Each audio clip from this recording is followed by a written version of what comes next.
हमने आपको next day हमने लगभग 10 ऐसे ऑब्जेक्टिव बताया था जिसको केवल आपको वीडियो देख लेने से आपको काफ़ी ज़्यादा हेल्प होगा। और यही नहीं, इसी ऑब्जेक्टिव से आपको हर साल एग्ज़ाम में पूछे जाते हैं।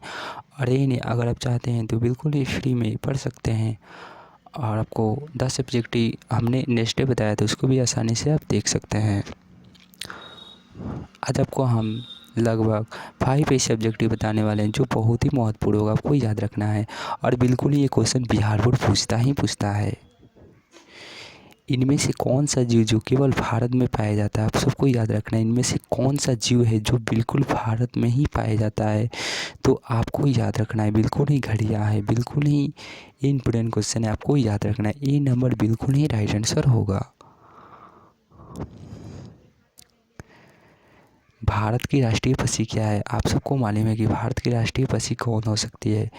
और आपको बिल्कुल ही ए, बहुत ही इम्पोर्टेंट क्वेश्चन है, आपको बिल्कुल ही ए सी नंबर बिल्कुल ही राइट आंसर होगा। भारत की राष्ट्रीय पक्षी मोर होती है या मयूर होती है? संस्कृत में इसको मयूर भी बोलते हैं और हिंदी में इसको हम मोर बोलते हैं। बिल्कुल ही सी नंबर आप सबको स्टूडेंट याद रखना है। और ये बहुत ही इम्पोर्टेंट क्वेश्चन है।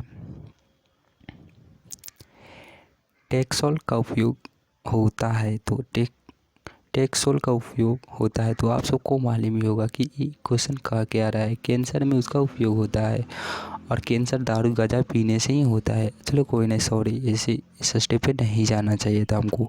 कैंसर क्या चीज़ में पाए जाते हैं? टेलेक्सो का उपयोग होता है। वन्य जीव की स्थापना किस वर्ष में हुई थी? तो आप सबको मालूम होगा कि इम्पोर्टेंट क्वेश्चन है। और बिल्कुल ही 1952 में उनका वन्य जीव की स्थापना हुई थी।